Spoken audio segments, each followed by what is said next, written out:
வணக்கம் புதுக்கோட்டை மக்களே. இன்னைக்கு நம்ம எங்கே வந்திருக்கோம் அப்படின்னு பார்த்துக்கிட்டிங்கன்னா ஆண்டார் கோயில் அப்படின்னு சொல்லப்படுற ஒரு பழமையான சிவன் கோயில் தான் பார்க்க வந்திருக்கோம். இது வந்து 100 காலுடைய மண்டபம். கிபி 7ஆம் நூற்றாண்டுலேருந்து 30ஆம் நூற்றாண்டுக்கு உள்ள கட்டப்பட்ட கோயில் அப்படின்னு சொல்கிறாங்க. மண்டபமே ஃபுல்லாகவே அடுக்கி வைக்கப்பட்டது, எந்த ஒரு சாந்துமே யூஸ் பண்ணி கட்டப்பட்டது கிடையாது. அடுக்கி வைக்கப்பட்ட மண்டபம் தான். இந்த மண்டபத்தோட வெளி முகப்புற தோற்றம் எப்படி இருக்கும் பார்த்தீங்கன்னா ஒரு தேர் மாதிரியான வடிவமைப்பில் இருக்கும். அதுதான் மிகப்பெரிய அதிசயமே. இங்கே பாருங்க, இது தேரோட சக்கரம் வட்ட வடிவத்தில் எப்படி கிரியேட் பண்ணியிருக்காங்க அப்படின்னு பாருங்க. இங்கே பாருங்க, இந்த கல் இருக்கு பாருங்க.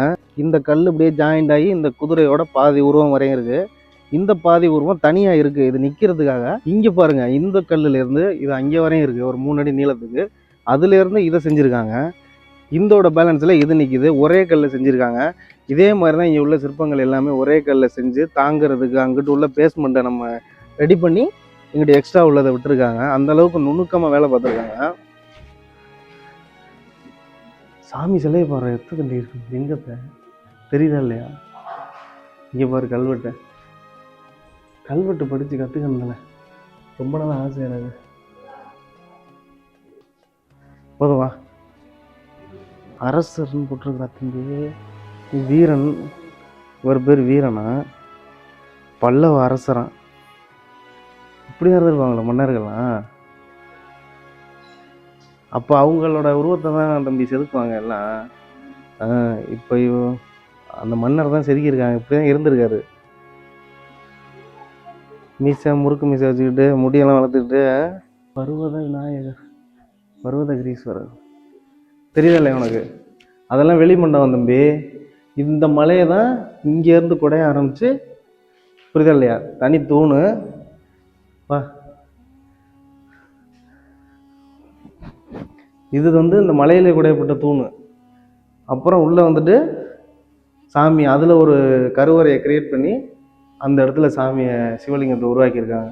எவ்வளோ பெரிய சிவலிங்கம் பாரு. அதில் பாரு 2 சிலை உருவாக்கியிருக்காங்க. இதெல்லாம் பெரிய விஷயம். இந்த இங்கே பாரு, சின்ன ஒரு மலை குன்று தான், இதில் இவ்வளோ பெரிய அதிசயங்களை வந்து நிகழ்த்தியிருக்காங்க அந்த காலத்தில். கீழே ஒரு மிகப்பெரிய குடவரை கோயில், அதாவது சிவன் கோயில் இருக்குது. மேலே வந்து பார்த்தீங்கன்னா ஒரு முருகன் கோயில் இருக்குது. முன்கோபுரம், இது முன்னாடி ஒரு முன்கோபுரம் ரெடி பண்ணுவாங்கல்ல, ஒரு கோயிலுக்கெல்லாம் போனால் என்ட்ரன்ஸில் ஒரு கோபுரம் இருக்கும்ல, அதுக்காக வைக்கப்பட்ட கோபுரத்துக்காக வைக்கப்பட்ட நிலக்கல்லுன்னு சொல்லி சொல்கிறாங்க. ஒரே கல்லை எடுத்தது, கருங்கல்ல நிலைக்காக வச்ச 4 கல். இதில் கல்வெட்டெல்லாம் இருக்குது. மலை மேலே ஏறி பார்த்துக்கிட்டிங்கன்னா ஒரு முருகன் கோயில் இருக்குது. அதுக்கு வந்து படி ரெடி பண்ணியிருக்காங்க. மலையிலே வந்து சின்ன படியாக ரெடி பண்ணியிருக்காங்க. மேலே போயிட்டு நம்ம முருகன் கோயிலை பார்ப்போம்.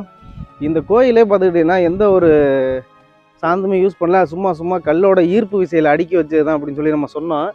இதை பார்க்கும் போதே உங்களுக்கு தெரியும், கற்கள் எல்லாமே பார்த்துக்கிட்டிங்கன்னா எல்லாமே அடுக்கி தான் வச்சுருக்கு. கற்களோட ஈர்ப்பு விசையை பயன்படுத்தி அடுக்கி வச்சு தான் கட்டியிருந்துருக்காங்க. வாங்க முருகன் கோயிலுக்கு போவோம். இந்த வழியாக தான் போனோம். இங்கே ஒரு 2 சுனை கூட இருக்குது. வேறு ஏதாவது புதுக்கோட்டையில் உங்கள் ஊரில் வெளியே தெரியாத விஷயங்களோ இல்லை சிறப்பான விஷயங்களோ இருந்துச்சு அப்படின்னா அதை கமெண்ட்டில் சொல்லுங்கள். நம்ம வாவு புதிய பக்கத்து மூலியமாக வெளியே தெரியப்படுத்துவோம்.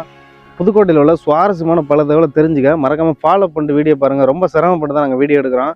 நீங்கள் ஃபாலோ பண்ணும்போது நமக்கு அடுத்தடுத்த வீடியோ போடுறதுக்கு நமக்கு ரொம்ப ஒரு மோட்டிவேஷனாக இருக்கும். அதுக்காக தான் சொல்கிறோம்.